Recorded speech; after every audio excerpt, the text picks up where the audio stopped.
And so let's go ahead and get into a Luke 11:34, and it says, "Your eye is the lamp of your body. When your eye is healthy, your whole body is full of light.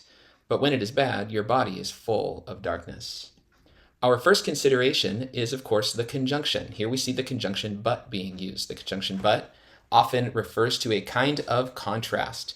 And so we have contrasting relationships or contrary relationships, which are subordinate. We also have a restatement relationship, negative positive, which is subordinate as well. And then alternative is a coordinate relationship that presents a kind of contrast and utilizes a lot of times the word but. So that's our first consideration. Our second is that there is an either or logic that is going on in this passage. Either our eye is healthy, and then this results, your whole body is full of light, or it is bad, and your body is full of darkness. Our third consideration is that there are two outcomes here arising from a set of circumstances. The eye is what we have. We have a lamp for our body, but the eye being healthy leads to one outcome, and the eye being bad leads to another outcome. And so I am going to go with the relationship alternative here. Alternative. Each proposition expresses a different possibility arising from a situation. And that's exactly what's happening here. And also we see our conjunction but as one of the testing conjunctions for the alternative relationship. And so I do think that we are seeing an alternative here. Now consider what Jesus is saying in this illustration regarding the people around him. In the previous passage, Jesus had been telling the people that had seen his works, that had witnessed him, that they were not interpreting him rightly. The people of Nineveh saw Jonah's works, who is less than Jesus, and they interpreted him rightly and they repented.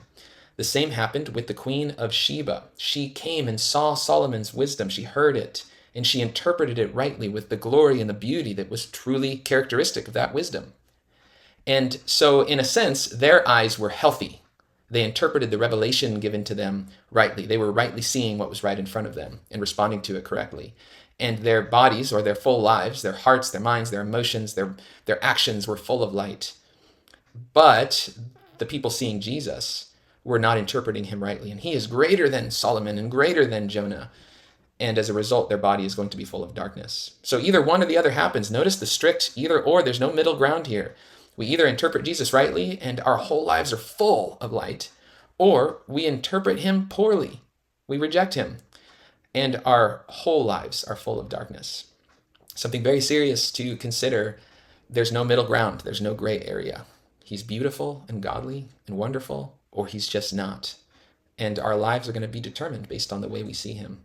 Very sobering reality there, but beautiful, especially if we see him rightly. There are two common questions on the mind of a man preparing a Bible teaching. What can I say about this text, and what is this text saying? Well, the former matters a little. The latter is the key to faithfulness. The bracketing Bible study method helps me get this right, guarding me from preaching a smashing sermon made up merely of my own opinions. Check it out at Biblearc EQUIP.